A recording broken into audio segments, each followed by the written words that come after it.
Snow does not fall on the Montana Territory in winter. It hunts. It comes down off the high country in white ropes, and it buries a whole valley, one mining town at a time, and on the worst night of the year, it swallows the road that leads to a place called Coldwater. Down that buried road, a single stagecoach is fighting through the dark.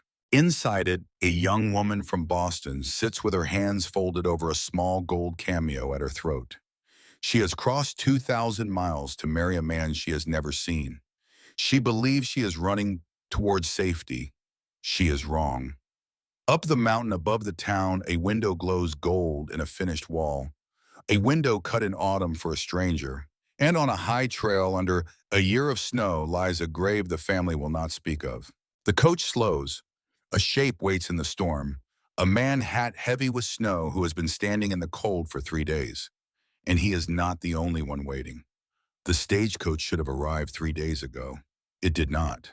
Adela Hartley sat by the frosted window of a swaying coach and counted the things she had lost on the journey from Boston. Her good gloves left in a depot in Chicago. Her appetite somewhere past the Dakota line. Her certainty, which had been the first thing to go, and the thing she missed most. The snow outside was not falling. It was attacking. It came sideways across the Montana Territory in long white ropes, and the wind behind it howled like something starved. Della pressed her palm to the glass and felt the cold bite straight through her wool coat, the coat that had seemed so substantial in Massachusetts. Here it felt like paper. Here everything she had brought with her felt like paper. She was 24 years old. She had traveled almost 2,000 miles to marry a man she had never met. And the closer the coach drew to the town of Coldwater, the more she understood that she had not run toward anything at all. She had only run away. There is a difference. She had learned that somewhere in Nebraska. The driver shouted something and the wind ate whole. Della did not catch the words. She caught the meaning. The coach was slowing. The shapes beyond the white curtain were resolving into buildings low and dark and huddled together like animals trying to keep warm. A general store. A church with a crooked steeple. A saloon with yellow light in its windows. Coldwater. The mining town at the end of her letters. Her hands began to shake, and she told herself it was the cold. It was not the cold. She had 3 letters in her carpet bag, and she had read them so many times the creases had gone soft as cloth. They were the reason she was here. They were the reason a frightened woman from Boston had climbed onto a westbound train with everything she owned and a promise she had not yet kept. The man who wrote those letters had a way with words that made the page feel warm under her fingers. He wrote about the mountains the way other men wrote about money. He wrote in the last one a single line she had not been able to forget. I am not asking you to be brave. I am only asking you to come, and I will be brave enough for the both of us. She had wept over that line in a Boston attic with the rent 2 months late. Now she was here, and her stomach was a fist. Because the thing about a leap of faith is that nobody tells you what the landing feels like. The coach lurched to a stop. The door did not open right away. Della sat in the sudden stillness and listened to the wind throw itself against the wood, and she thought with a clarity that almost made her laugh that she could simply stay. She could refuse to move. She could ride this coach back to the depot, and the depot back to the train, and the train back to Boston where a man named Ambrose Crane was waiting with a marriage contract and 60 years of appetite. That thought was what made her stand up. She would rather face a stranger than face Ambrose Crane. She would rather face a blizzard. The door swung open and the blizzard faced her back. It hit her like a hand to the chest. The wind tore the breath out of her lungs and snatched at her bonnet and would have taken it entirely if the ribbons had not been knotted under her chin. Snow filled her eyes. Snow filled her mouth. She stepped down blind into a drift that swallowed her boot to the ankle, and the cold went up her leg like a current, and she thought absurdly of her mother saying the West will eat a soft woman alive. Then a hand closed around her arm. It was a large hand.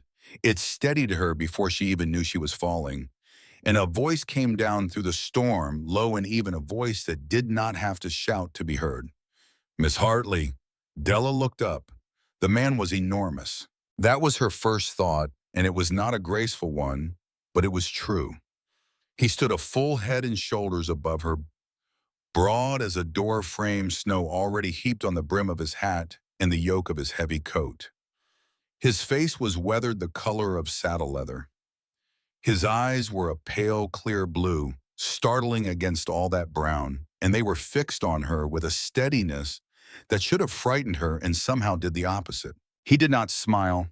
He did not seem like a man who smiled often or easily or for free. "I am Adela Hartley," she said. Her teeth were already chattering.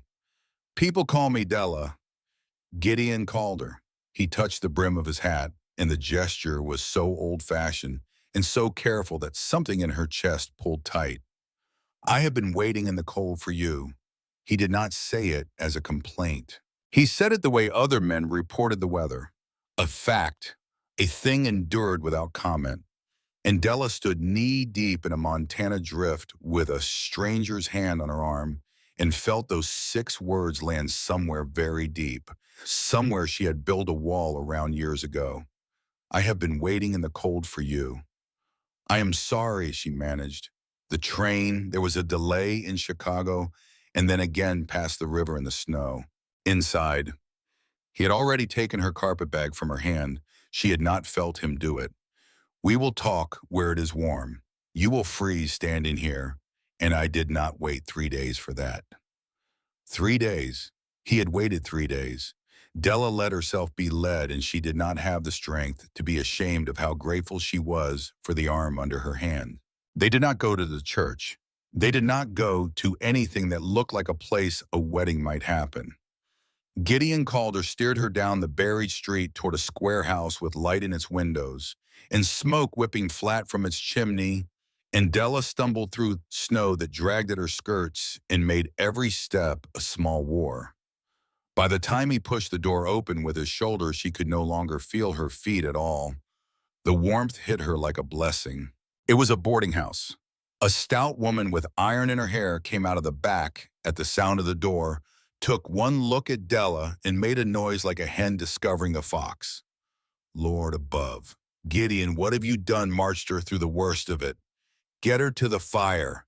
Get her to the fire this minute." "Mrs. Greer." Gideon set the carpet bag down. "This is Miss Hartley." "I can see who it is. I can see she is half ice." The woman was already at Della's coat buttons, working them with quick, warm fingers. "Tilda Greer, dear, and you will not say a word until you have got some heat in you. Sit there. No arguments." Della sat. She had not been ordered to do anything kind in a very long time, and she found to her embarrassment that her eyes were stinging. She watched Gideon Calder through the blur of it. He had taken off his hat, and his hair was dark and damp and pushed flat, and without the hat he looked younger than she had guessed. 30, perhaps, no more than that. He moved through the small room with a quiet economy, the way a man moves through a space he respects, and he did not look at her, and she understood that he was giving her the gift of not being looked at while she shook. That was a kindness, too. She filed it away. She realized keeping a careful inventory of this man's kindnesses, the way a woman counts coins when she does not know how long they have to last. Because the letters had been kind, and the letters had been a promise, and she had bet her whole life on the promise of a stranger. She needed to know if the stranger and the letters were the same. "You are wondering," Gideon said. It startled her. He had spoken without turning around. He was crouched at the stove feeding it, and his back was to her, and still he had read the inside of her head. "Wondering what Mr. Calder? Whether I am what you paid for." Now he did turn. The firelight caught the side of his face. "It is a fair thing to wonder. You have come a long way on a few sheets of paper." Della's throat went tight.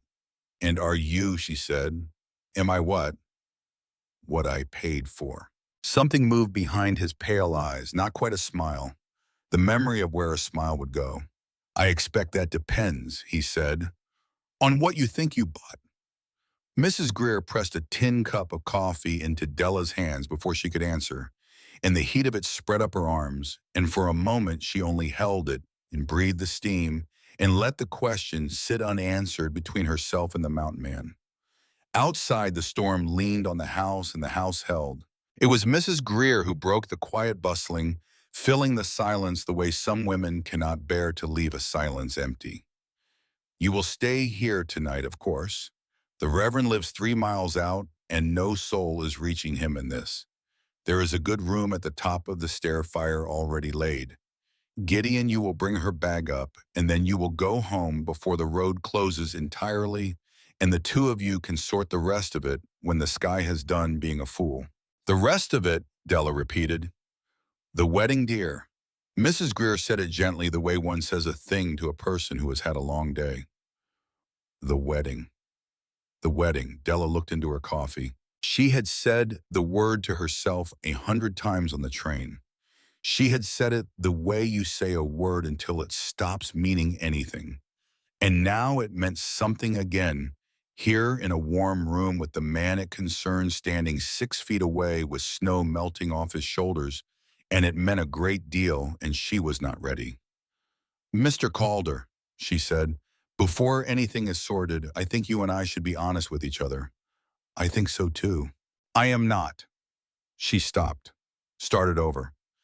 I am not entirely what my letters may have suggested. I am plain-spoken. I am stubborn. I was a governess, not a lady, and I came here because the alternative was unbearable, not because I am brave. You should know that. You should know it before a reverend is involved. Gideon Calder studied her for a long moment. All right, he said, then I will be honest in return.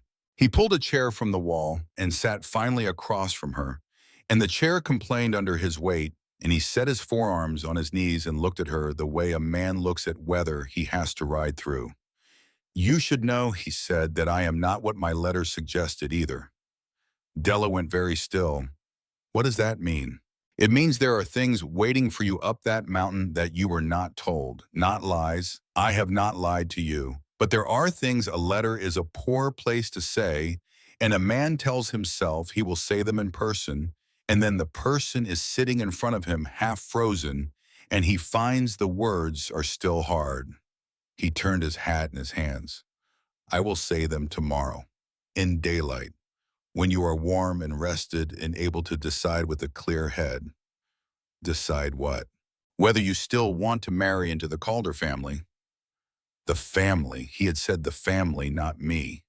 Della's mind caught on it like a thread on a nail, and she opened her mouth to pull at it, and Mrs. Greer chose that exact instant to declare the upstairs room ready, and the matter closed for the night, and Gideon Calder rose, and the moment was gone. He carried her bag up. He set it inside the door. He did not cross the threshold, and he did not look at the bed, and he kept his eyes on her face the whole time the way a man keeps his eyes on the horizon. Get warm, he said. Eat what Mrs. Greer brings you. Sleep. Mr. Calder. He paused in the doorway. The family, she said. You keep saying the family. Your letter said I. For just a moment, something crossed his face that she would spend the whole night trying to name. It was not guilt. It was close to guilt. It was the look of a man standing at the edge of a cold river knowing he will have to cross it, wishing it were tomorrow already. Daylight, he said, I promise you. Daylight. And then he was gone, down the stairs, and the front door opened on a roar of wind and shut. And Adela Hartley was alone in a strange warm room, in a town at the end of the world, holding a question with no answer in it. She did not sleep well. She had not expected to. Mrs. Greer brought up a tray of stew and brown bread and sat with her while she ate, and the older woman talked, and Della let the talk wash over her and learned more in 20 minutes than 3 letters had taught her in 2 months. Coldwater had been a silver town. Past tense. The big mine, the one they called the Evening Star, had run rich for a decade and then last year closed its gates between 1 week and the next. No warning. Men with families woke on a Monday with work and woke on a Tuesday without it. The town had been bleeding ever since. Half the houses on the East Lane stood empty. The ones that did not stood behind on their notes. And the notes, Mrs. Greer said, lowering her voice though there was no one to hear, are mostly held by one man. Who? Silas Thorne. The name came out the way you set down something heavy. Owns the bank in all but the sign over the door. Owns the land office, man. Owns half the deeds in this valley and means to own the other half before the snow melts. There is no law in Coldwater but the law Thorne pays for, and Sheriff Boggs has not drawn a sober breath nor an honest one in living memory. Della turned her spoon in the bowl. And the Calders, she said, how do the Calders stand with this Mr. Thorne? Mrs. Greer's face did a complicated thing. You ask Gideon that, she said after a moment. It is not my story to tell, and there is more of it than I rightly know. But I will tell you this much, dear, because you have come along, and you deserve at least one true thing tonight. She reached over and pressed Della's cold hand between her two warm ones. There is not a finer or a sadder family on that mountain. They have had grief enough for 3 families. And whatever Gideon did not put in his letters, he did not leave it out to deceive you. He left it out because he is a proud man, and proud men would rather show you a wound than describe it. Grief enough for 3 families. Della lay awake a long time after the lamp was out, listening to the storm exhaust itself against the walls, and she turned that phrase over and over until it wore smooth. She thought about the man downstairs who had waited 3 days in the cold. She thought about the word family and the look on his face when he could not say me. And somewhere past midnight, when the wind finally dropped and the silence came down over Coldwater like a held breath, she made herself a promise. She had not crossed 2,000 miles to be lied to gently. Whatever waited up that mountain, she would look straight at it. She would not flinch. She was wrong about not flinching. But she did not know that yet. Morning came hard and bright and brutally cold. The blizzard had spent itself in the night and left the world buried in blinding the sky a blue so deep it looked solid. The snow heaped in long, sculpted drifts that made the buildings of Coldwater look half sunk. Della dressed in her warmest gown, the deep crimson wool that had survived the journey, and she pinned her honey-colored hair with hands that were almost steady, and she went down to find Gideon Calder already there. He was not alone. There were 2 other men in Mrs. Greer's front room, and they both stood when she came down the stairs, and Della stopped on the bottom step with her hand on the rail and looked at the 3 of them and felt the floor of her certainty quietly give way, because they were unmistakably brothers. The same height near enough, the same dark hair, the same way of standing, weight, settled hands easy, like men who had grown up doing the same work in the same weather. The youngest could not have been more than 22, and he had an open, sunburned face and a cowlick he had clearly fought and lost to. The middle one was leaner than Gideon, quieter in a different way, and he wore spectacles, and he held a book against his chest the way Della had held her carpetbag in the storm, like an anchor. Miss Hartley, Gideon said, these are my brothers, Asa, the one with the book, and Amos, the young one who flushed to the roots of his hair and gave her a bow so earnest it nearly tipped him over. Brothers, Della said. Brothers, Gideon agreed. How many of you are there? 3. A pause. Now, there it was again. The word that opened a door into a room she could not see into. Della came down the last step. She kept her voice level. She had spent 6 years as a governess teaching other women's children, and she had learned to keep her voice level over far worse than this. Mr. Calder, she said, you promised me daylight. It is daylight. It is. Gideon glanced at his brothers. Some message passed between the 3 of them, quick and silent, the shorthand of people who had been reading in each other's faces their whole lives. Asa, Amos, wait outside. It is cold outside, Mos said. Mos. The young man went. Asa lingered a moment longer, and behind the spectacles, his eyes moved over Della with a frank, careful, oddly anxious attention, as though he were checking her against something. A picture in his head, a page he had written. Then he too stepped out, and the book went with him, pressed to his chest, and the door closed, and Della was alone with the eldest brother, and the truth he had been carrying since the stagecoach. Sit, he said, I will stand. Della. It was the first time he had used her given name. He had remembered she had offered it. She held on to that the way she had held on to the coffee cup, and she stayed standing because she had a feeling she would need her own 2 feet under her. Say it, she said, whatever it is. I did not come all this way to be managed. Gideon Calder nodded slowly. He had the look of a man finally stepping into the cold river. The letters you answered, he said, the advertisement. It was placed by the Calder family, not by one man, by a household. My father set it down before he... Gideon stopped. Reset. My father wanted the family settled before he passed. He did not live to see it. He died last winter on the high trail above our land, and the snow took the rest of that sentence. I am sorry, Della said and meant it. But that is grief, Mr. Calder. Grief is not a thing a man hides from a bride. There is more. There is more. He turned his hat in his hands. One full slow turn. I cannot read, he said. Not well, not the way a letter wants reading. My mother taught us before she passed, and I was the eldest and the most needed in the fields, and the lessons stopped at me before they took. Amos can manage. Asa, a breath. Asa reads better than the schoolmaster. Asa loves it the way other men love whiskey. Della stood very still. She had begun to see the shape of it. She did not want to see the shape of it. She made herself keep looking anyway because she had promised herself she would not flinch, and the promise was already costing her.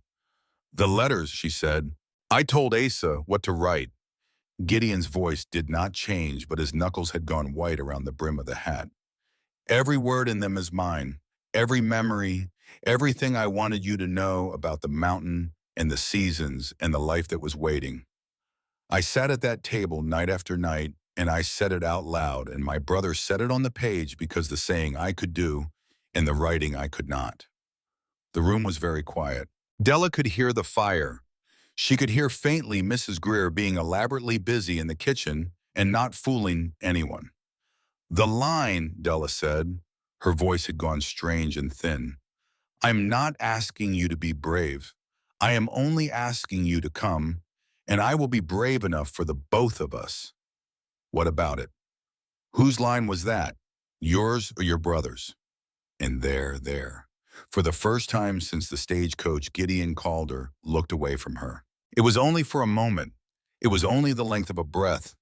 But Della had spent a sleepless night learning to read this man's small, careful flinches, and she read this one, and it went into her like the cold had gone up her leg in the drift.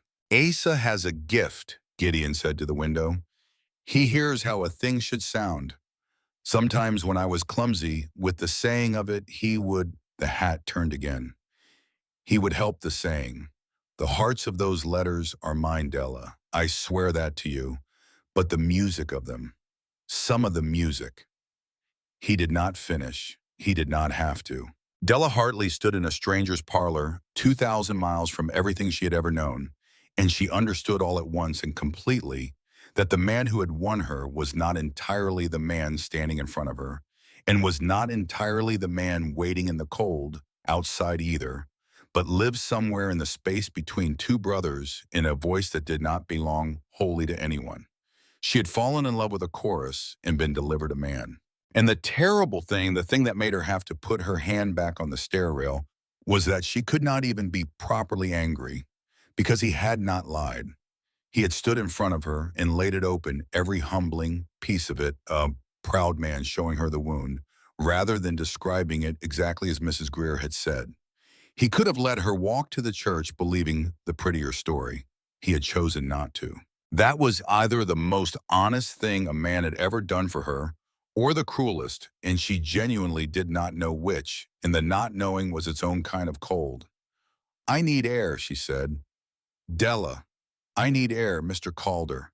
She took her coat from the peg, and she let herself out the front door into the blinding morning, and the cold was clean and total, and almost a relief, and she stood on Mrs. Greer's buried porch with her arms wrapped around herself and tried to breathe. The two younger brothers were there. Of course they were. She had forgotten. Amos was stamping his feet against the coal with the misery of a young man who has been sent out of an important room. And Asa stood at the porch rail, the book still against his chest, looking out at the white street. And when the door opened, he turned, and his face, when he saw her, was so naked with apology that Della almost could not look at it. "You wrote them," she said. It was not a question. Asa did not pretend it was. "I held the pen," he said. "Miss Hartley, I want you to hear the whole of it. He sat across from me every night for a month. He would say a thing rough, and I would say it back to him smoother, and he would say, 'No, that is not it. That is not what I mean.' And we would go around and around until the thing on the page was true. He was terrified you would not come. He never said so. But a man does not rewrite a single sentence 9 times unless he is terrified." Asa's jaw worked. "I gave the letters their grammar. He gave them their grief and their hope. I would not have you leave here believing you were courted by the wrong man. You were courted by my brother. I was only his clumsy translator." Della looked at this earnest, bespectacled stranger defending his brother in the snow, and she looked at young Amos, pretending not to listen, and listening with his whole body, and she looked back through the window at the shape of Gideon Calder standing alone in the parlor with his hat in his hands. Grief enough for 3 families. "Your father," she said. "Mr. Calder said he died on the high trail, in the snow. Something happened on the porch." It was very small. If she had not spent a night and a morning learning to watch these people, she would have missed it entirely. But she did not miss it. She saw Amos go still in the middle of stamping his feet. She saw Ace's hands tighten on the book. She saw the 2 brothers not look at each other with a care so deliberate it was louder than a shout. "He did," Asa said. "In the snow," Della said. "In the snow." And that was all either of them would give her. The subject closed like a door, and the click of it was audible. And Della stood there in the cold with the hair rising on her arms because she had asked an ordinary question about an ordinary tragedy, and these 2 grown men had flinched as though she had reached toward a hot stove. People did not flinch like that from grief. Della had buried her own father 6 months ago. She knew exactly how grief sat on a face. This was not that. This was the shape of something else, something with a lock on it. She did not say so. She had been a governess long enough to know when a door would only open from the inside, and she filed the moment away with all the other coins she was counting, and she let young Amos, desperate to mend the silence, fill it instead. "You should come up the mountain anyhow," Amos blurted. Even if you decide against the wedding, you should see it before you go. Because Gideon built the 2nd room all autumn for you, and he put a window in it facing east, so you would wake to the sun, and he will not say that himself he would sooner be dragged. So I am saying it." The young man ran out of breath and color all at once. He waited 3 days at that stage stop. He would not let me or Asa take a turn at the waiting. He said it had to be him. "Amos," Asa said softly. "Well, it is true." Della looked at the youngest Calder, this boy with the cowlick and no guile in him at all, and she felt the tight thing in her chest shift just slightly, just enough to let a breath through. A man who waited 3 days. A man who built a window so a woman he had never met would wake to the sun. A man who could not write the letters that won her and stood in front of her this morning and confessed it rather than let her believe a kinder lie.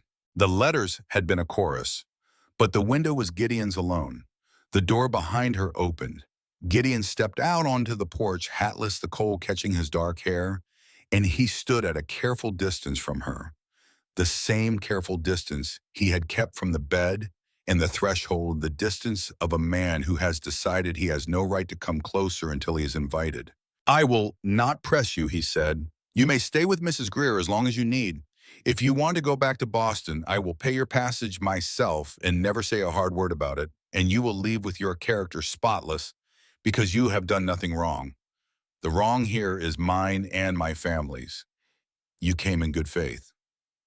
Boston. The word landed in Della and woke the things she had been outrunning since Nebraska, and before she could stop herself, she said it out loud.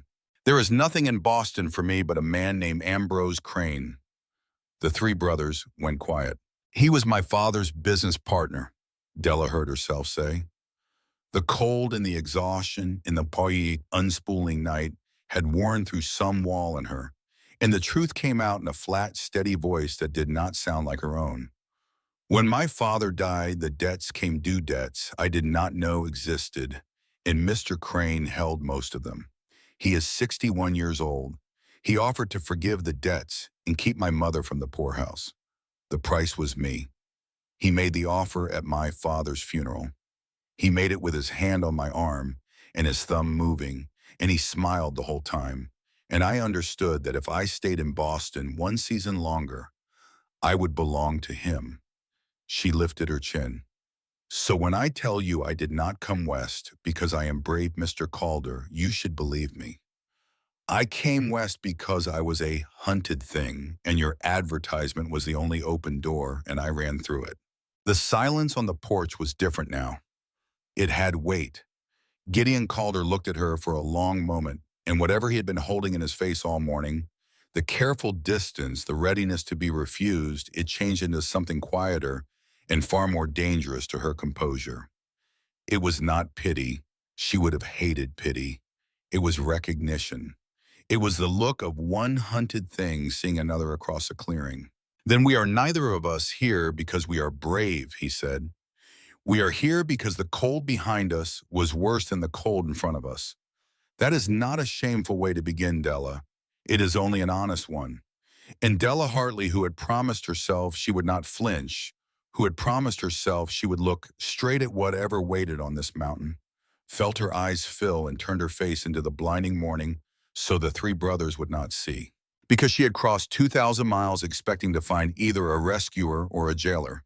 And instead, she had found a family with a window built for her, a confession instead of a lie, and a door somewhere in their grief with a lock on it that no one would name. She did not know yet that the lock had a key. She did not know the key would turn out to be something she had carried with her the whole way pinned over her own heart, all the way from Boston. She did not know that the question she had asked twice on this porch, the simple question about a man dying in the snow, was the first thread of something that would take all winter to unravel and would nearly cost her everything before spring. She knew only this. She turned back around. She faced them. Three brothers in the snow waiting on the word of a frightened governess from Boston as though it were a verdict. I am not going back to Boston, she said. Amos made a sound of pure, undisguised joy, and Asa shut his eyes briefly behind his spectacles, and Gideon Calder did not move at all, except that the breath went out of him slow, the way a man breathes out when he sets down a weight he has carried so long he had forgotten it was heavy. But understand me, Della said, and her voice was steady again, now governess steady because she had found her feet. I am not saying yes to a wedding, not today. I am saying I will come up the mountain. I will see the window. I will meet whatever else is up there that you have not told me. And there is something else, Mr. Calder. I have spent a morning watching your brothers' faces, and I know there is something else. And then, only then, I will decide. That is fair, Gideon said. It is more than fair. It is the only honest offer I have had since my father died. She pulled her coat tighter. How far is the mountain? 3 hours, more with the snow. Then we should not stand here losing the light. She came down off the porch into the drift, and this time when her boots sank and the cold reached for her, she did not falter and she did not wait for a hand. She found her own balance in the snow of a town called Coldwater, in a territory at the raw edge of the country, and she lifted her chin toward the white mountain where the rest of her story was waiting with a window facing east and a locked door facing away. Behind her, she heard Gideon Calder speak low to his brothers. She heard him say only 4 words, and they were not meant for her, and she kept them anyway the way she had kept everything else that morning. Hitch the wagon, boys. A pause. The wind. The vast, bright silence of the buried world. She is coming home. The wagon climbed for 3 hours, and the mountain did not once stop watching her. That was how it felt to Della. The pines stood black and enormous on either side of the cut road, snow-laden leaning, and the higher they went, the quieter the world became.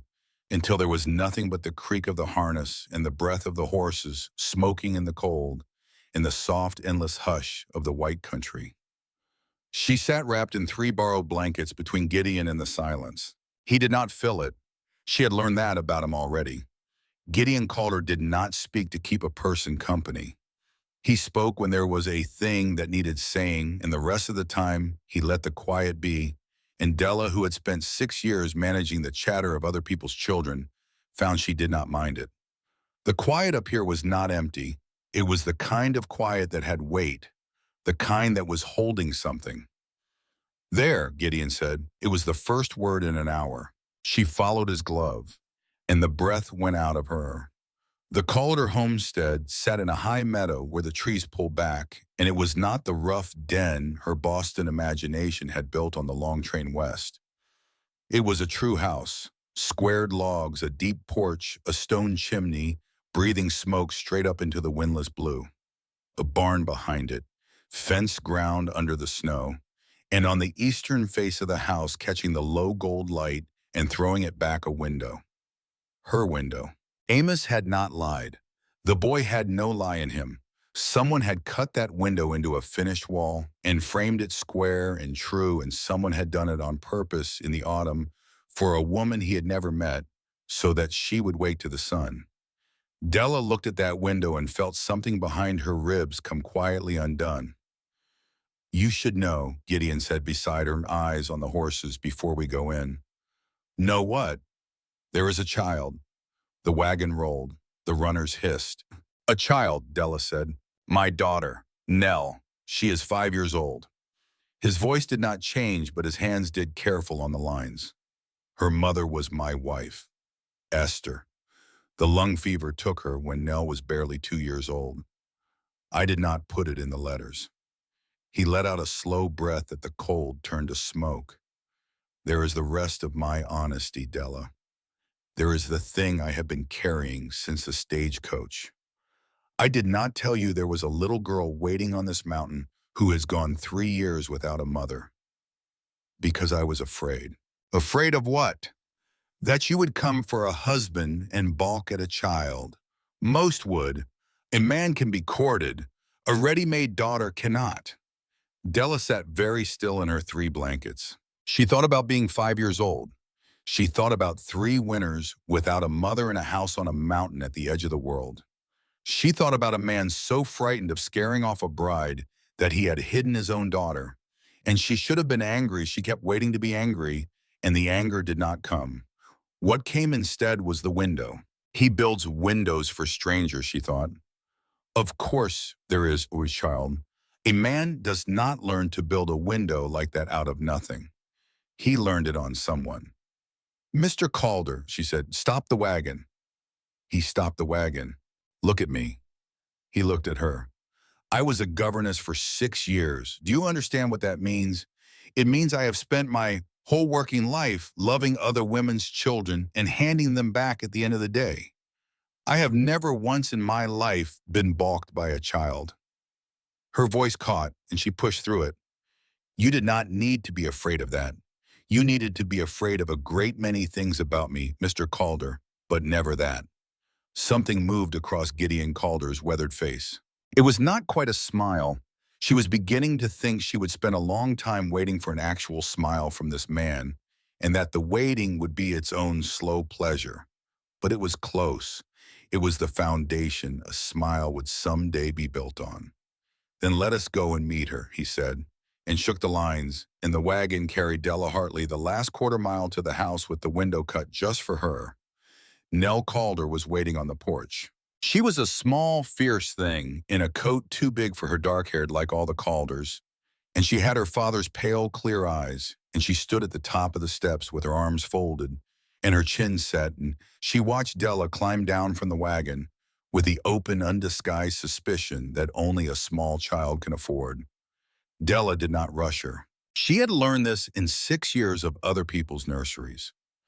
You do not rush a wary child. You do not crouch and coo and reach. You let them do the deciding, because a child who has been deciding things for herself since she was 2 will not forgive being managed. So Della simply stopped at the bottom of the steps and looked up and said the only true thing she had. "Hello, Nell. My name is Della. I have come a very long way, and I will tell you honestly, I am cold and I am tired, and I do not know yet if I am staying." The child blinked. It was not what she had expected. Della could see that. The little girl had braced herself for sweetness, for the false bright voice grown-ups used. And instead a strange woman had told her the plain truth and admitted she might leave. "Pa built you a window," Nell said. An accusation. "I saw it. It is a very fine window. He would not let me help. He said my nailing was crooked." "Your nailing probably was crooked," Della said. "Mine certainly is. Crooked nailing is not a thing to be ashamed of at 5 or at 24. And there, just there, the smallest crack appeared in the fierce, small face, not a smile. The Calders did not give their smiles away cheaply, not the big one and not the small one, but a crack, a possibility. "You can come in," Nell allowed, "if you want. There is stew. Asa made it, and it is too salty, but you should not say so because he tries." "I would not dream of saying so." "Good," said Nell Calder, and turned and marched into the house, and Della followed her over the threshold of the place that might, if a great many frightening things went right, become her home. The inside undid the last of her Boston expectations, because it was full of books. Not many. A mountain family in a failing valley did not have many. But a shelf ran the length of one wall, and it was full spines worn soft with handling, and there was a Shakespeare and a book of maps and 3 volumes of poetry and a fat black Bible with a cracked cover, and Della stood in the doorway of a mountain man's house and looked at a wall of well-loved books and understood that she had been a fool to expect a den. She had braced herself all the way up the mountain for the worst, for coarseness, for a filthy floor, for a man who would expect things of her in the dark that very night. Instead, there was a swept floor and a wall of poetry and a too salty stew made by a brother who tried. The bracing for the worst in the small, clean reward of the truth. She would feel that rhythm again and again in the weeks to come. She did not know that yet, but her body was already learning it, already learning by the hour to let a little of the fear out. They did not marry that week. The snow saw to that, and then Della's own carefulness saw to the rest, and Gideon Calder did not press her once. He gave her the room with the eastern window. He slept in the main room by the fire, and his brother slept in the loft, and the arrangement was so plainly meant to give her time and safety that Della, lying alone in the bed he had built the window for, found her eyes stinging in the dark more nights than she would ever admit. She had been a hunted thing for 6 months.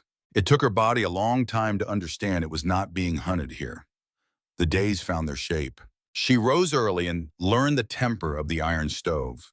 She burned the first 3 batches of biscuits, and Gideon ate them without one word of complaint, and Amos ate them with loud, cheerful lies about how fine they were, and Asa ate them, and then quietly the next morning left a slip of paper by the flour with the proper measures written in his careful schoolmaster's hand, and said nothing about it, and Della loved him a little for that, in the plain way you love a brother, because that was the thing she had not expected. She had come up the mountain, unembraced for one man, and found a household, and the household was folding her into itself the way a family does without ceremony, without asking.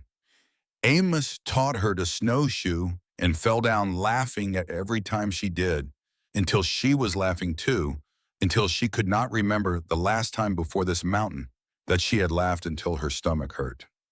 Asa lent her the poetry off the shelf, and they argued about it over the washing up, real arguments, the kind she had not had since her father died, the kind that left her feeling scrubbed clean and awake. And Nell? Nell was the slow one. Nell was the careful one. Nell watched Della for a full week with those pale, measuring eyes, testing her, leaving small traps. A spilled cup, a muddy boot on a clean floor, a flat refusal at bedtime. And Della passed the traps one by one, not by being sweet, but by being steady, by being exactly the same calm person on the bad mornings as on the good ones. And at the end of that week, the child climbed into her lap without a word during the evening reading and fell asleep against her like a stone dropping into a pond. Della sat very still for an hour so as not to wake her. Across the fire, Gideon watched the two of them, his daughter asleep on the stranger he had sent for, and his face did the thing again. The foundation of a smile, the thing he would not yet spend. "You are good with her," he said low. "She is easy to be good with." "She is not." A pause. "She has not been easy with anyone. Not since." He did not finish that sentence either. There were a great many sentences in this house that did not get finished, and Della was beginning to keep a list of them. She was beginning to notice the shape of the things no one said. And the largest unsaid thing in the Calder house had a door. It was in the short hall between the main room and the room with the eastern window, a plain plank door, same as the others, except that it was always shut. And once, only once in her second week, Della had put her hand to the latch out of nothing worse than a housekeeper's instinct to know her own house, and Amos had come off the woodpile so fast he had nearly dropped the whole armload and said her name sharp, the only sharp word the boy had ever given her. "Not that one, Miss Della, please." She had taken her hand off the latch. "It was my father's room," Amos had said, and his open face had closed the way a window closes. "We keep it shut. We keep it shut." And that had been the end of it. Except that it was not the end of it, because Della Hartley had buried her own father, and she knew the grammar of grief, and grief did not guard a door like that.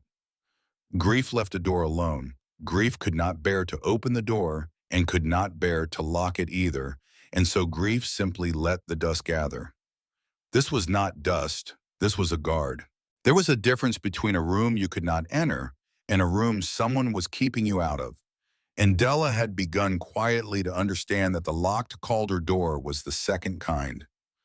She did not force it. She was a patient woman. She had crossed 2,000 miles, one slow mile at a time. But she watched. The town of Coldwater taught her the rest. She went down the mountain with Gideon every second week for supplies, and she kept her eyes open because a governess learns young that the truth of a place is never told you, it is left lying around for you to find. And what Coldwater left lying around was fear. She saw it in the storekeeper, a decent man named Hollis, who totaled her account twice because his hands were not steady. She saw it in the empty houses on the East Lane, more of them empty every visit, their windows dark, their doors hanging.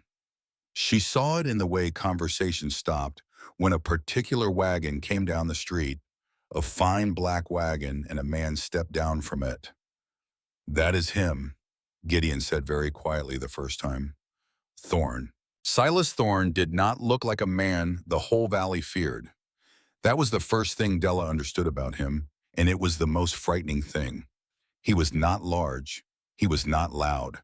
He was a trim, neat gray man in a good coat, and he moved down the frozen street of Coldwater the way a landlord moves through a house he already owns, nodding, smiling, pausing to ask after a sick child by name. He was to all appearances the kindest man in the territory, and every soul on that street went still as he passed. "He bought the Evening Star mine 4 years ago," Gideon said while they loaded the wagon to his back to the street. "Within a year, he had a man inside the land office. Within 2, he held paper on half the valley.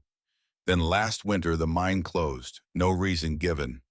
300 men out of work in a week." "Why would a man close his own mine?" Della said. "He loses money." "He loses a little money." Gideon set a sack of flour down hard. "And he gains a valley. A man with no work cannot pay his note. A man who cannot pay his note sells his land cheap or loses it for nothing. Thorne did not close that mine by accident, Della. He closed it the way you drain a field before you plow it." Della looked across the street at the trim gray man asking kindly after a child. And she thought of the empty houses. And she thought of Hollis, the storekeeper, shaking hands. And she felt for the first time since the blizzard the specific old cold of being near a man who smiled while he took things. because she knew that cold. She had felt it at her father's funeral with a 61-year-old hand on her arm and a thumb moving and a smile that never reached the eyes. He reminds me of someone, she said. Most likely he does, Gideon said. Men like that are not rare, Della. They are only rare in how far they are let go. She should have told him then. She would think about that later, much later, when everything had broken open. She should have stood in the cold street of Coldwater and told Gideon Calder that the man who had hunted her out of Boston was a man exactly like Silas Thorne, that her father had died owing money to a smiling man, that she had run from one drain field straight toward another. But she did not have the shape of it yet. She had only the cold, and so she said nothing and climbed up onto the wagon and let the moment pass. It would not come back so cheaply. The thefts began in the third week. Small things at first: a coil of good rope from the livery, a side of bacon from the Hollis storeroom, an axe saw a sack of seed potatoes. Coldwater began to mutter, and the mutter had a direction, and the direction was the rough camp of out-of-work miners that had grown up at the east edge of town, men with hungry families and no wages and winter pressing down. They will hang one of those men before spring, Asa said one night, grim over the washing up. Boggs will not trouble to find the right one. He will find the easy one. Della dried a plate. Has anyone asked the miner, she said, what they would rather have than bacon? Asa looked at her. Work, Della said. Yeah, a hungry man does not want to be a thief. It is humiliating to be a thief.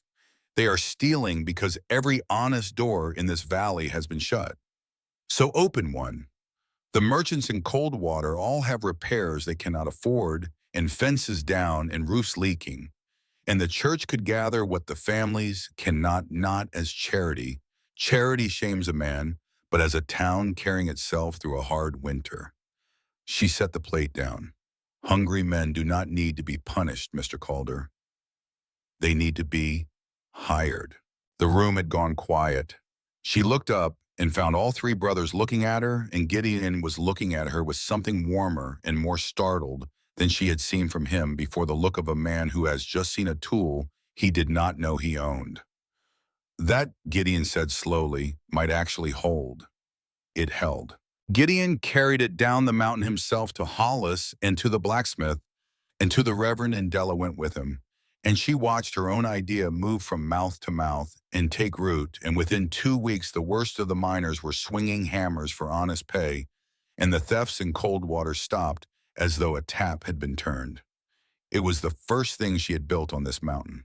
It would not be the last, but it was the first, and she carried the warmth of it for days, the particular warmth of being useful, of being more than a thing that had been sent for. And it was that small, bright victory, strangely, that led her to the dark. Because one of the miners she had helped to honest work was a stooped old man named Purnell, who had swung a pick in the Evening Star for 30 years, and who came up the mountain in person hat in his hands to thank the woman who had thought of them. And Gideon brought him in by the fire. And the old man sat and warmed his hands, and his eyes traveled the room, the way an old man's eyes do over the books, over the child, over the closed plank door in the short hall. And the old man stopped. That was Josiah's room, he said. The whole house seemed to hold its breath. It was, Gideon said. I knew your father near 40 years, son. Purnell's voice was soft and far away. Knew him before this valley had a name worth printing.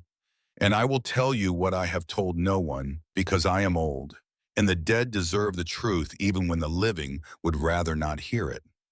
He looked at the door. Josiah Calder did not slip on that high trail. Della felt the cold come up through the floor. Purnell, Asa said, a warning. He walked that trail 40 years, boy. In every weather God makes. He walked it drunk, and he walked it grieving, and he walked it in the dark, and it never once took him. The old man's eyes were wet and steady. And then one clear morning, with the footing good and the man stone sober, that trail just happens to take him. No, I have turned it over for a year. That trail did not take Josiah Calder. Something took him on that trail. There is a difference, and you three know There is a difference, which is why that door is shut. Nobody spoke. The fire spat. The wind walked around the house, and Della Hartley stood in the middle of the Calder home with a dish towel in her hands and watched three brothers go pale and understood finally and completely that the locked door was not grief. It was a wound that had never been allowed to bleed. She did not sleep that night. She lay in the room with the eastern window and she listened to the house tick and settle in the cold. And somewhere past midnight, she heard the latch in the short hall, the careful lift of it, the slow swing. Someone had opened the door. Della rose. She did not light a lamp. She crossed the cold floor on bare feet and stood in the short hall in the dark. And the plank door stood open at last, and a low light moved inside it.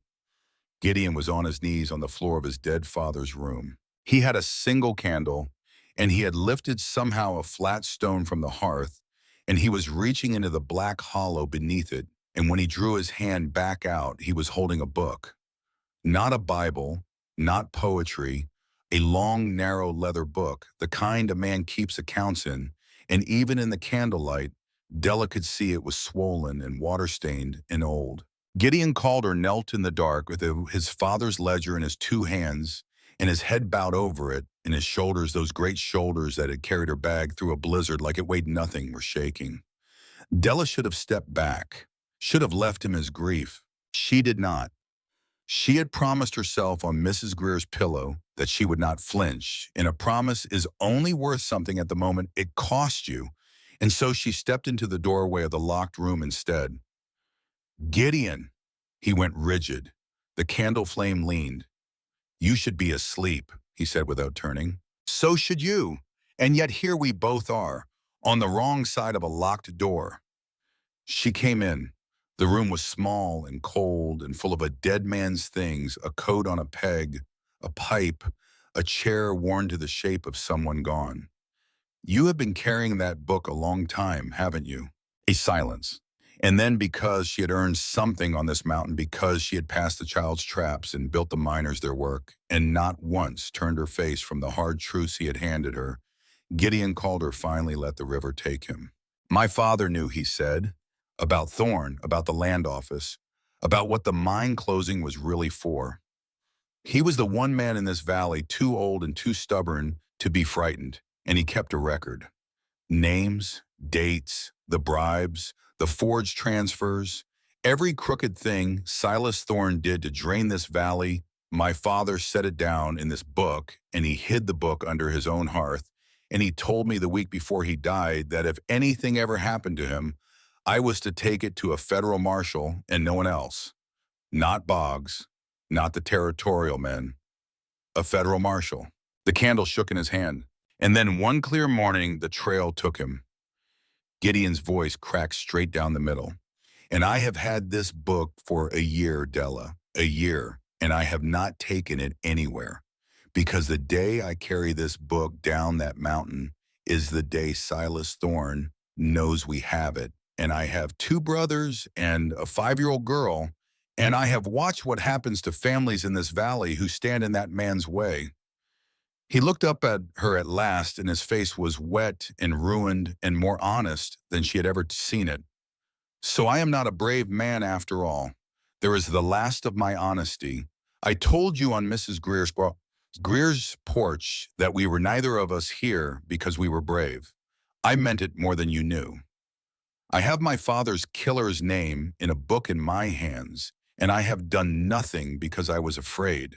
Della crossed the cold floor of the dead man's room.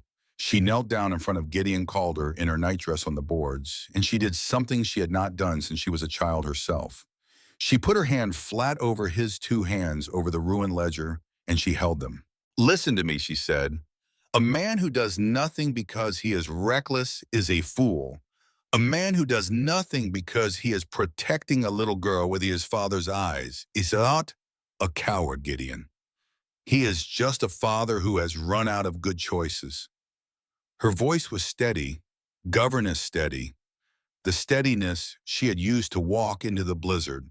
But you are not out of choices anymore, because you are not alone anymore. You sent away for a partner. Well, she tightened her hand on his. Here I am. For a long moment, Gideon Calder only looked at her. The candle burned. The dead man's coat hung on its peg. The mountain held them both in its enormous winter silence. And then he turned his hands over beneath hers so that they were palm to palm, and he held on, and Della understood that some wall she had spent the night listening to had finally quietly come down. There is something you do not know, he said, about the man who hunted you out of Boston. Della's breath stopped. I have spent a year afraid to read my father's book, Gideon said, but I have read it. I have read every page of it 100 times in the dark in this room. And there is a name in it, Della, a name beside Thorne's over and over, the Eastern partner, the man who handled the paper, the money out of Boston, that bought the land office and bought the mine and bought this whole valley's ruin. The room tilted. She knew. Before he said it, in the cold and the candlelight, she already knew the way you know a stare is there in the dark. Say it, she whispered. Gideon Calder looked at the woman kneeling in front of him, the woman who had crossed 2,000 miles to escape one smiling man, only to climb a mountain straight into the ledger of another, and he said the name as gently as such a thing can be said. Ambrose Crane. The candle flame stood very still, and Adela Hartley knelt on the floor of a dead man's room, holding the hands of the man she was beginning against all sense to love, and felt the whole shape of it close around her at last, like a trap she had been walking into since Boston.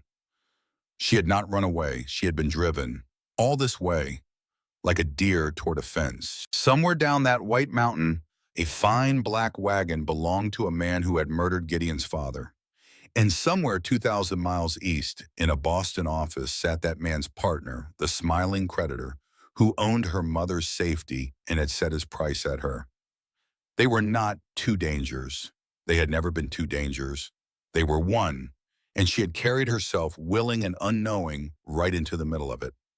Della, Gideon said, breathe. She could not quite yet, because there was one more thing rising in her cold and clear, and certain one more thing she did not say out loud in the dead man's room, though she would understand its full weight before the winter was through. If Ambrose Crane had wanted her so badly, if he had hunted a penniless governess across a continent, then it had never only been about a 61-year-old man's appetite.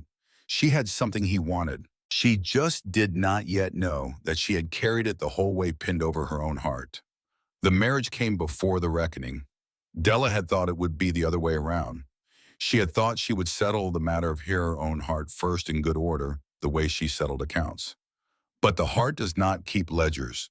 And so it happened the way true things happen, sideways, unplanned, on an ordinary gray afternoon in the barn, while the snow came down soft outside. She had gone out to bring Gideon his coffee. He was mending harness. He looked up, and the look held, because something had changed between them in the dead man's room, kneeling there palm to palm over a murdered father's ledger, and they had both felt it change, and they had both spent the weeks since pretending they had not.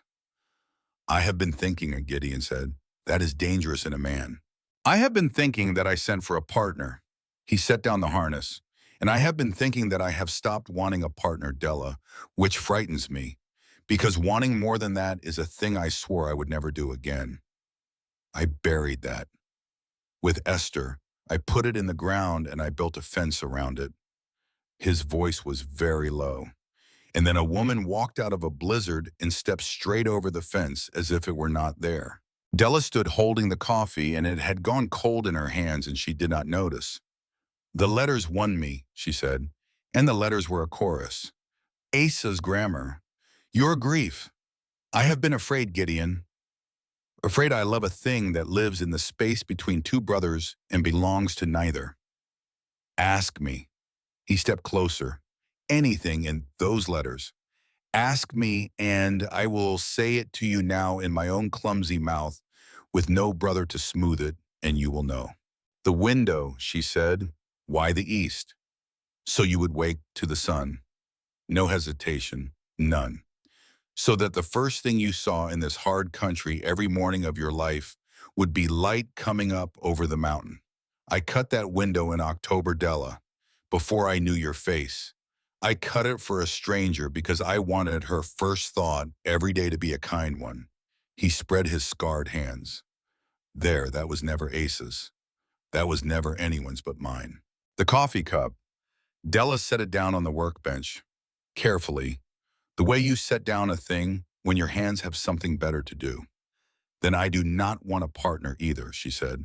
They were married 3 days later in the crooked steepled church with Mrs. Greer weeping cheerfully into a handkerchief, and Amos grinning so wide it looked painful, and Asa standing up beside his brother with the wedding words held ready in case Gideon's tongue failed him. It did not fail him. Gideon Calder said his own vows in his own plain voice every word, and when the Reverend reached the end of it, Gideon looked at Della and said low only for her the 6 words she had carried since the stagecoach. I have been waiting in the cold for you. And this time he was not reporting the weather. This time it was a whole life laid in her hands. That night the door to the room with the eastern window closed softly behind them. Outside the snow kept falling, patient in white, over the whole sleeping valley. And when the morning came up gold over the mountain, exactly as a man had promised a stranger it would, Adela Calder woke to the light and to the understanding that her old life was finally truly over. The reckoning came for them anyway. It came on a hard, bright morning a week later in the shape of a rider on the Coldwater Road. A stranger, Eastern clothes wrong for the country, a thin young man hunched and frozen on a hired horse, and Della saw him from the window and knew the way an animal knows before she could have said how. Gideon, she said, someone it is coming up the mountain. The young man's name was Cyrus Finch. He had been Ambrose Crane's clerk for 9 years, and he stood now in the Calder main room, twisting his hat gray with cold and with something worse than cold while the grown Calders and one watchful child stared at him. He sent me to find you, Finch said to Della. Mr. Crane, he has known for 2 months where you went. He has a man in the Coldwater Land Office, the same as always. He knows you married. He knows the name Calder. Finch swallowed. And he is on his way here, Mrs. Calder. He left Boston 11 days ago. He is coming for what your father hid. The room went silent. My father hid nothing, Della said. My father died poor. There was nothing left but debt. There was one thing left. Finch's hand shook. I have carried this 9 years, and I am done carrying it. Your father, Mrs. Calder, was not a willing partner to Ambrose Crane. He was a frightened one. He found out what the Coldwater scheme truly was, the forged transfers, the bribed land office, a Western partner named Silas Thorne. He found it all out, and he was going to take it to the federal authorities, and Crane knew it. Finch's voice dropped. Your father did not die of his heart, Mrs. Calder. A healthy man does not die of his heart the same week he threatens to ruin Ambrose Crane. Della reached out, found the back of a chair, held it, because she had buried her father, believing it was his heart. She had stood at that grave and grieved an ordinary loss, and now the floor of even that was gone. Before he died, Finch said, your father got one message out to me, one. He said he had made a record. Proof, names, sums, the forged seals enough to hang the whole scheme, and he said he had hidden it where Crane would never think to look and never dare to take it. Somewhere only his daughter would carry. Somewhere she would keep close and keep always. Finch looked at her desperate pleading. Mrs. Calder, he hid it on you, and Crane has spent 6 months trying to marry you precisely so that everything you own would become his, lawfully including whatever you did not know you had. The room, the fire, the faces. Della stood in the center of it, and her mind ran wild and stumbling over every object she had carried out of Boston. The carpet bag long since emptied, her mother's shawl, her few poor dresses. Nothing. There was nothing, there had never been anything. She had arrived on this mountain with less than nothing, except her hand rose to her own throat, by itself, the way a hand rises to a wound, to the small gold cameo pinned there. Her mother's cameo, the one thing of any beauty she owned, the one thing she had never once taken off, not in the blizzard, not on the train, not in 6 months of running, because it was her mother, and her mother was all the home she had left. Somewhere she would keep close and keep always. "Oh," Della said, very quietly. "Oh, you clever, frightened man." She unpinned it with hands that would not stay still. Asa was already beside her with his pocket knife. And under the lamp with the whole household leaning in and not breathing, Asa worked the blade along the back of the little gold oval until the seam they had never known was a seam gave way and the cameo opened like a locket. Inside folded into a square smaller than a postage stamp, pressed flat by 6 months against a running woman's heart, was a slip of onion skin paper.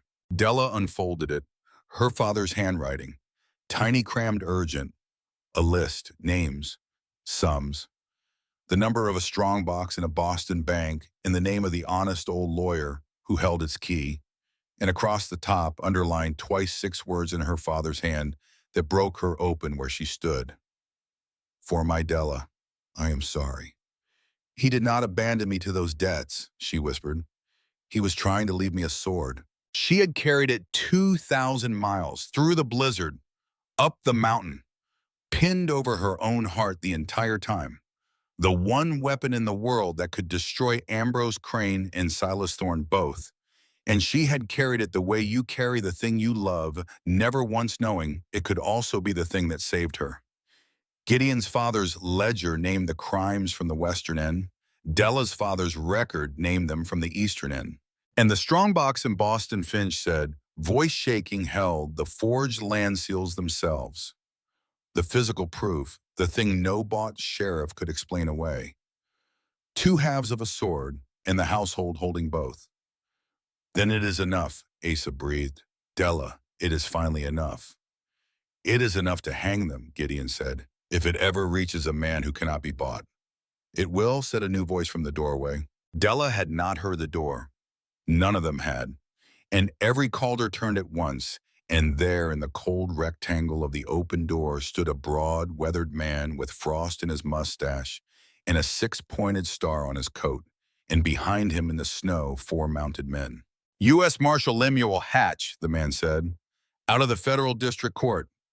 His tired eyes moved around the room and settled on the ledger on the table, and the onion skin slip in Della's hand, and something in his face eased the way a man's face eases when a long road finally shows its end. "I have been working the Coldwater land fraud for 14 months, Calders. Quietly, building it piece by piece, and every piece I gathered, I needed one thing more. I needed paper. Honest paper written by the dead that a jury could hold." He looked at Della. "Cyrus Finch wrote to me from a depot in Dakota," the marshal said. 3 weeks ago. Told me a frightened girl had carried something west without knowing it. I have been riding hard ever since." He took off his hat. "Mrs. Calder, I believe you have been holding the end of my case over your heart since the day you left Boston. The trap had a key after all, and the key, it turned out, had been the prisoner all along. It did not finish easily. The true things never do. Because Silas Thorne did not wait politely to be arrested. Word ran up the mountain faster than the law could, the way bad word always does. And Thorne understood in an instant that the ground had shifted under him, and a cornered man with a valley to lose does not surrender. He does what such men always do. He reaches for fire. It came 2 nights later, the dark of the moon. Della woke to Nell's scream and the wrong kind of light in the eastern window, orange leaping, and she came out of the bedroom to find the barn already a tower of flame against the snow, and men on horses in the yard, and Amos down in the trampled white, not moving. After that, the night came in fragments. It always would in her memory. Fragments was all the mind could hold. The heat of the barn like a wall. Gideon's voice somewhere huge ordering. Asa dragging Amos by the collar out of the path of a horse. The marshal's men and the hired riders firing in the red dark. And Della. Della in her nightdress in the snow with the ledger and the onion skin slip clutched to her chest in an oilcloth because she had understood the single most important thing in the instant she woke. The fire was not meant to kill them. The fire was meant to make them run, so that the proof would burn in an empty house. So she did not run. She stood in the open with the only two documents in the world that could hang Silas Thorne, held against her heart exactly where her father had taught her to hold the truth, and she did not run. And Silas Thorne, trim and gray, no longer his good coat gone, his kind smile gone, saw her standing there and understood and rode his horse straight at her. Della did not move. She would think about that later often for the rest of her long life, how she had not moved. Not from courage. She had told three brothers on a porch a year ago that she was not a brave woman. It was true then, and it was true now. She did not move because she had finally understood something in the fire and the screaming that she had not understood in Boston. She had spent her whole life being driven, hunted out of one place and into another, a deer at a fence, and a driven thing at the very last that the wall stops being driven. It turns. What happened next happened fast, and Della was at the center of it. The marshal shouting, Gideon running too far away, and Silas Thorne bearing down on a woman in a nightdress with murder where his smile used to be. Della called her bent down, calm, almost slow, and she took up the heavy iron bar that braced the corral gate, the one she had lifted 100 times, doing the ordinary work of this ordinary mountain, the work that had made a soft Boston governess strong without her ever noticing it happen. And when the horse came past, she did not strike the man. She struck the saddle girth. One blow, exactly placed. 6 years of watching, 6 months of running, a whole winter of learning this hard country with her own two hands, all of it gathered into one swing.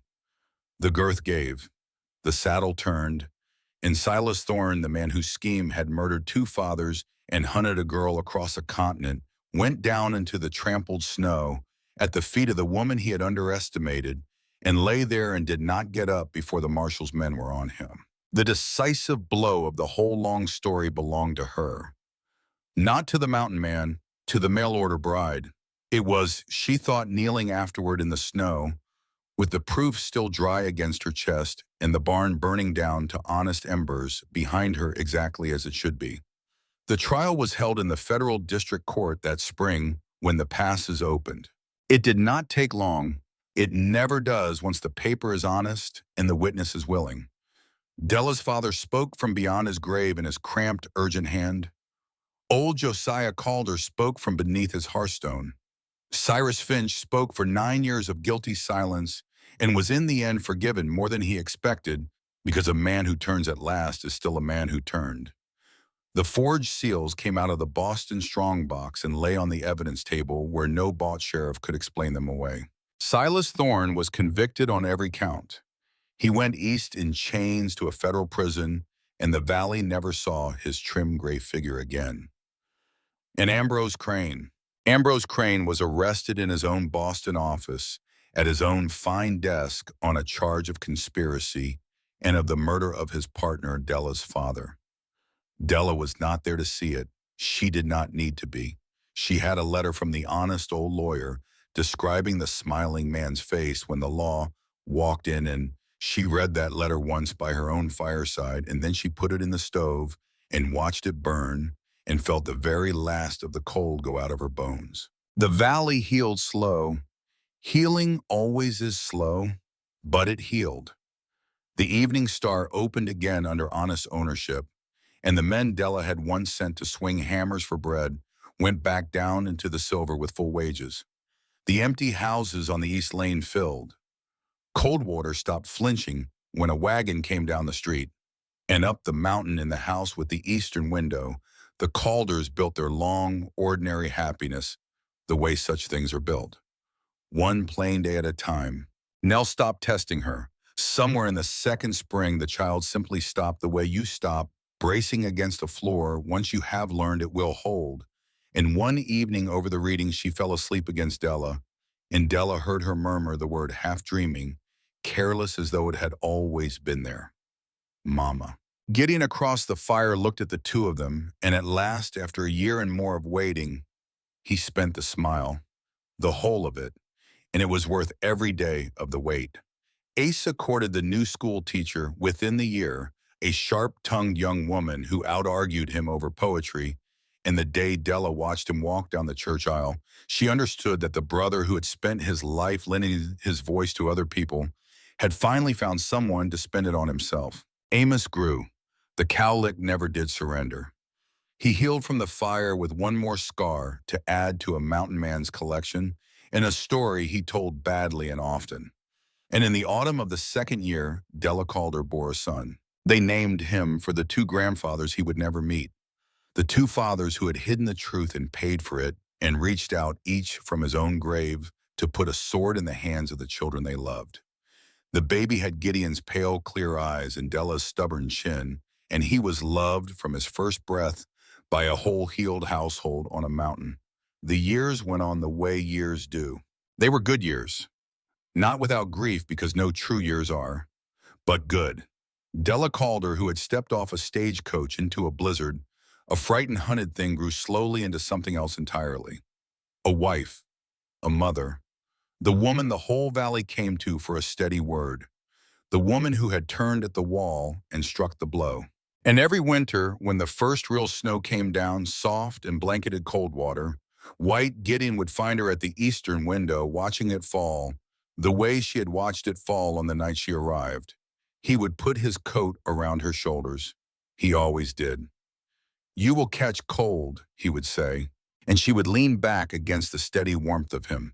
This man who could not write a letter and had never needed to, and she would watch the snow bury the hard, beautiful country that had so frightened her once, and she would not be frightened of it at all anymore. Many years on, when they were both old and gray and slow, and the mountain had handed them grandchildren.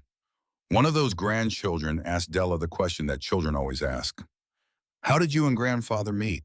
And Della Calder, who had been a Della Hartley of Boston in another life, entirely took the worn gold cameo from her throat. She opened it on its hidden seam. She showed the children the empty little hollow where for 6 terrified months the truth had ridden against her heart. And she told them about a girl who thought she was running away and was really being driven, about a man who waited 3 days in the cold and built a window for a stranger, about letters with 2 authors and 1 true heart, about a locked door and a book beneath a hearth and a father's last sorry love folded smaller than a stamp. About the night she stopped being a driven thing and turned. "I crossed 2,000 miles to escape one cold uh-oh," she would finish every time the children leaning in the fire warmed the snow at the window. "And I found a colder one waiting. But I will tell you what I learned, and you must keep it because it is the only thing I have that is worth keeping." She would close the cameo. "It was never the cold that decided things. It was who waited in it beside you. Your grandfather waited in the cold for me, and in the end I came through the storm to him. And that was the whole of it." When she was buried a long, full life later, they laid her on the mountain beside Gideon, beneath the pines in sight of the eastern window. And on the single stone they shared, the family cut the words the children had asked to be cut, because the children had heard the story so many times that they knew it belonged there. He waited in the cold. She came through the storm. Together they were finally warm.